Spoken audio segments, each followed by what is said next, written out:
Let the voting begin. More than 20 million ballots mailed out over the course of this week. Every registered voter should receive their ballot no later than February 13th. A couple of reminders here.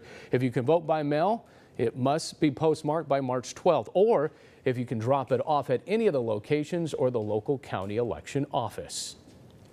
The hardest working man, along with his team, James Coos, and all the good folks at the Fresno County Clerk's office downtown.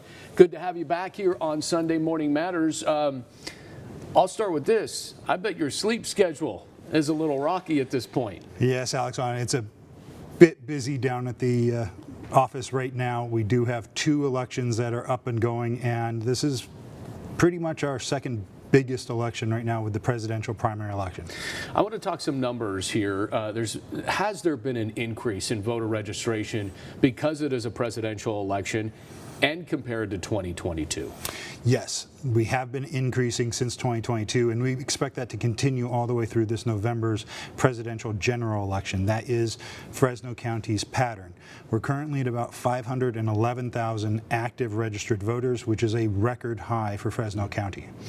Give me a breakdown of the parties. There's Independent, Democrat, Republican, obviously no party preference, and some others. What's the breakdown? So in Fresno County, we have just over 30% registered as Democrat, right around 30% as Republican, right around 30% as no party preference, and the remainder being some of our smaller parties. You know, the one thing that is different about this primary and just the primary alone here is that those who are registered no party preference do have to re-register, and that is important because why? So during a presidential primary election, the parties get to decide who votes in particular for their presidential candidates. Some of the parties have allowed no party preference voters to cross over, and some of the parties require you to be a registered member of the party. The Republican, Green, and Peace and Freedom parties do require you to re-register. The other 3 major parties do not. I want to also talk about early voting. We have the mail-in ballot. Those are already out. If you don't get it by February 13th, please either contact your office or physically go down to your office to get one. Are you expecting, though, because, you know, Fresno County, we're old school, right? Voters love the experience of voting on the day. Do you expect that to still be a majority of those votes coming in on March 5th? Since Fresno County moved to the Voters' Choice Act process in 2020, we've had between 85 and 90% of ballots returned as vote by mail, generally throughout the voting process. The remaining 10 to 15% of in-person voters, well, they are a little old school. They do like to come out on the last day or the day before. So election day does get pretty busy.